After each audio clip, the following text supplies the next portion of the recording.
vou puxar aqui a conversa para a sala de aula, para a educação. E eu gostaria de te ouvir situações que, de fato, contribuem para que essa leitura por prazer, onde o livro se torna um objeto necessário e desejado na vida das crianças, pensando, sim, que é necessário todas essas camadas de políticas, de formação. Agora, mas pensar assim agora no dia a dia. No dia a dia. No cotidiano. Né? Que ações podem... Que às vezes nós, educadores, muito bem intencionados, desejamos fomentar a leitura e às vezes algumas coisas saem... Escapam. Ou, né, o efeito é contrário àquilo que é buscado. Então, o que você observa nessas suas andanças pelas escolas públicas e até pelas particulares, mas nesse Brasilzão, que ações você observa que podem ajudar ali, no dia a dia, a trazer essa leitura por prazer, onde há o desejo que nasce e é cultivado esse desejo pelo objeto livre, pela leitura, especialmente do texto literário. Eu acho que, primeiro, assim, quando eu penso em leitura, e penso nessa construção que muitas de nós pratica, né, de ter gosto, prazer. Eu penso muito nessas palavras, sinceramente. Porque eu acho que, às vezes, as pessoas associam ter prazer de fazer alguma coisa com algo muito fácil. E a literatura, assim como o cinema, assim como a música, ela tem um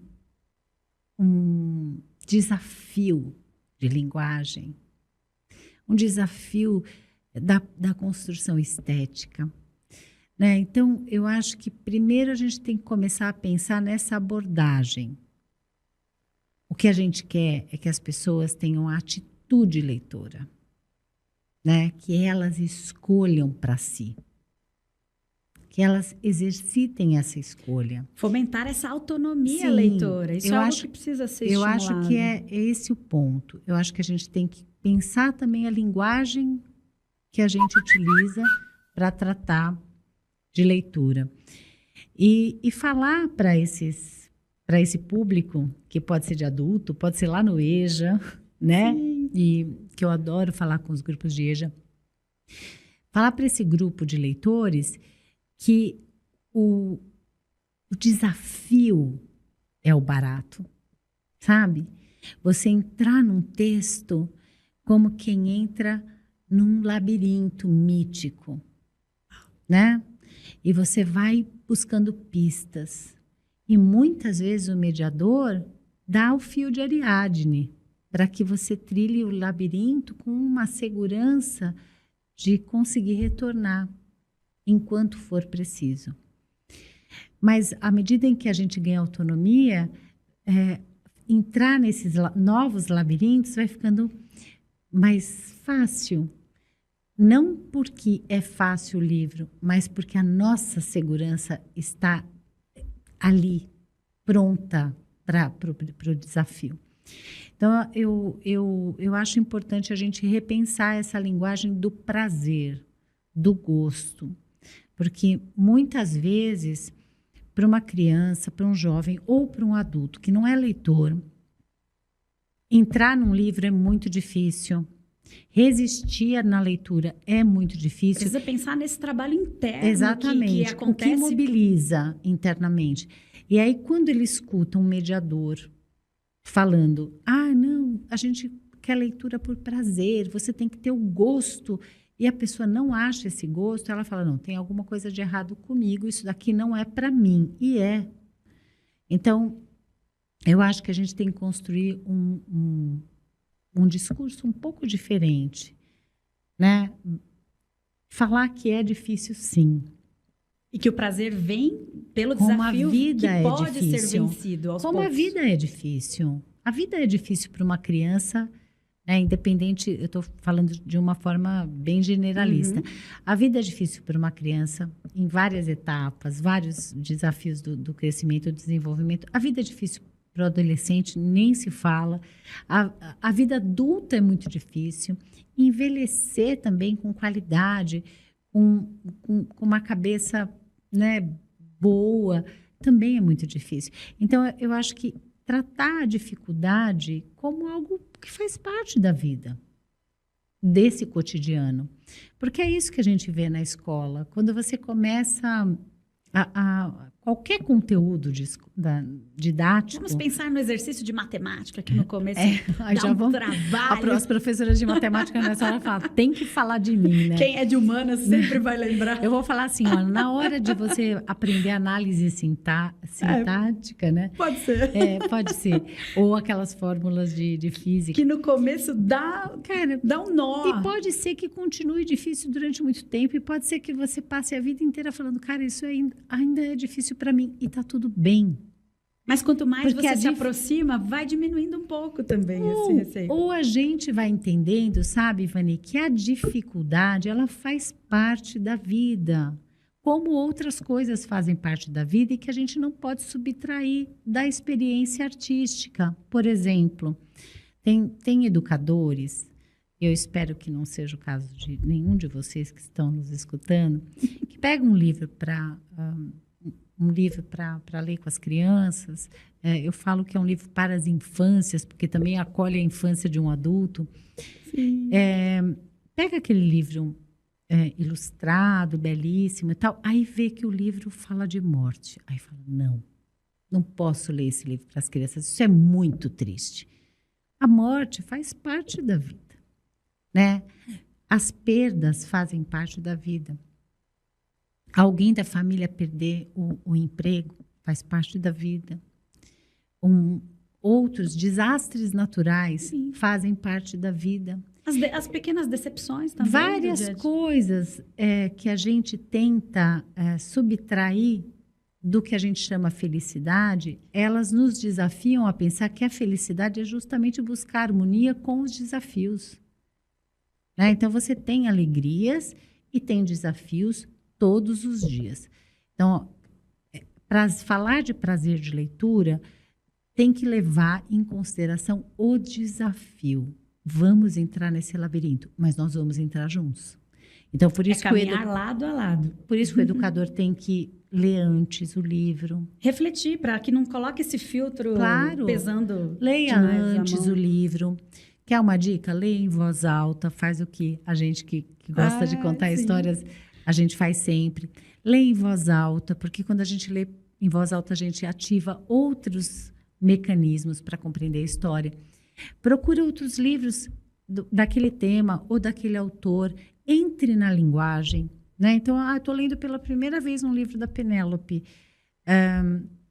Nossa, nunca tinha entrado em contato. Será que os livros dela são sempre assim? Né? Tem sempre humor ou não tem? Ou são dramáticos? Então, assim, procura outros livros daquele autor, daquela autora.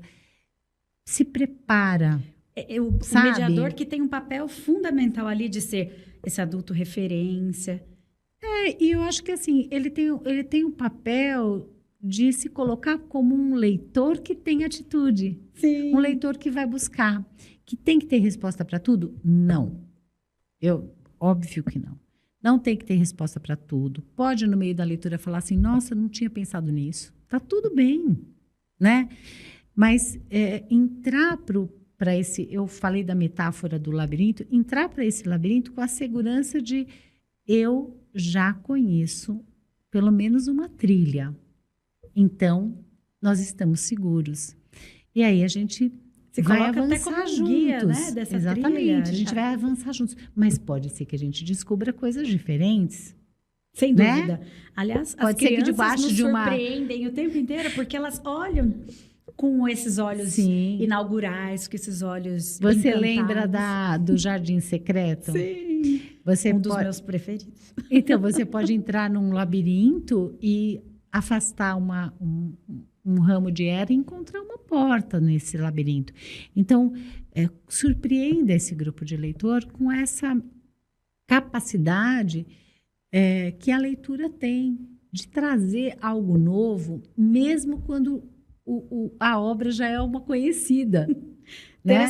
essa disponibilidade para se surpreender junto Sim. com os ouvintes junto com os filhos ou Porque com é os isso que alunos? acontece, né? Às vezes você pega um livro, um poema, basta um poema, Que gente. tem tantas camadas e algumas se revelam para a gente ali. No Aí momento você da lê de leitura. novo, você fala, nossa, hoje me pegou esse aspecto, né? Porque tá ali, você passou por uma outra experiência, você está sensível a outro tipo de coisa e pronto. O mesmo poema que você leu já 10 vezes, naquele dia te pegou de jeito por outra coisa. Então, a literatura, ela faz isso. Então, se preparar antes não significa, de jeito nenhum, ter todas as respostas. Isso eu preciso deixar muito evidente, assim, porque a gente tem perguntas, não tem respostas. Eu acho que o bom leitor, ele é aquele que se pergunta. E a cada livro novo ele vai se perguntando. E a leitura vai alimentando também. Esse desejo de perguntar. Camadas de perguntas. Sabe? Vamos lembrar lá da filosofia, né? Do Sócrates, né? Eu só sei que nada sei. Quanto mais a gente vai se recheando de referências, mais a gente vai encostando em coisas que a gente nem sonhava que existia. Então, a gente vai tendo outras perguntas, outros territórios para entrar. Então, primeiro, o mediador tem que ter dentro dele que ele não precisa ter todas as respostas. Segundo, que a leitura não se opera naquela lógica que, geralmente, numa sala de aula, a gente vai ver acontecer, até por questões, enfim, óbvias, e eu acho que são legítimas muitas vezes, da relação estar super vertical. Sabe? Na hora da leitura, a gente pode eliminar um pouco dessa verticalidade e trazer para a horizontalidade, para que os leitores possam participar daquilo com a atitude que a gente quer que eles tenham. Sim. Né? Para eles questionarem, para eles darem opiniões, para eles fazerem associações e para eles não serem picotados nos raciocínios e nessas conexões que eles fazem. Porque, às vezes, um leitor, ele fala, e eu não estou considerando aqui a idade desse leitor, ele fala, ai, nossa, essa história está me lembrando tal filme. Ah, não vamos falar desse filme agora. Não, deixa essa elaboração vir. Porque com as conexões, aquilo vai entrando na afetividade, sabe, Vani? Vai ativando ali, né, alguns conteúdos internos. E esse é um exercício que todo leitor experiente faz quando está no seu momento de leitura total. Individual. E quando isso acontece numa leitura em grupo, a partir de uma situação de mediação, é muito rico, porque um vai dando pista para o outro de como pode se surpreender. Sim. Ou estabelecer relações com elementos presentes numa obra literária. É como se a participação de um colega validasse a minha intenção de participação e um vai validando a participação do outro. Sim. Então, assim, eu acho que o momento de leitura é aquele momento que você pode, sabe, dar uma relaxada nos ombros, falar assim, não, agora eu sou mediadora, eu sou leitora junto. A única diferença é que o mediador é aquele que leu antes, se preparou um pouco mais, então ele tem alguma trilha, alguma noção do que vai acontecer nesse labirinto, mas ele também vai se surpreender. Ele vai se surpreender, ele vai se emocionar, ele vai descobrir coisas novas com os outros leitores. Então, eu acho que a mágica está por aí. Né? A gente entender que é sempre um desafio, porque vai mexer com sentimentos. Quando a literatura... Temos um comentário aqui, hein? Mas... Quando a literatura não mexer com sentimentos, gente, olha... Aí você já pega o livro e fala assim, é bonito, ou é legal. Mas ele é bem, assim, soro fisiológico, sabe? Sim. Tem um punhadinho de açúcar e um punhadinho de sal. E, geralmente, a literatura impactante é aquela que vem com sal mesmo, ou com açúcar, ou com pimenta. Então, o sabor, ele é muito intensificado, então pega nas emoções dos leitores. Então, não tem como... E às vezes nem é na hora. Às vezes participou dali da mediação. Sim, claro. Isso com certeza. E depois de um tempo vai ecoar. Isso com certeza. Mas não tem como esse mediador saber tudo o que vai acontecer. Por isso que eu falei, você não vai ter respostas para tudo. Porque já me aconteceu, por exemplo, de estar com uma turma de 9 anos, 8 anos de idade e ler uma história... uma menina na frente de todos os colegas se emocionar e falar que a história lembrou um episódio particular da vida dela, em casa, e descrever uma cena, por exemplo, de agressão doméstica ali, com a gente, e se emocionar com aquilo, e aquele texto trazer aquela memória de uma forma que é tão genuína que o grupo tem que acolher e tem que, inclusive, se preparar para dar um prosseguimento naquilo. Sim. Então, assim, a literatura, assim como as outras linguagens artísticas, ela vai mexer não só com o racional, ela vai mexer com o emocional. Então, a gente tem que saber que nunca nós vamos saber tudo para mediar uma leitura. E é impossível.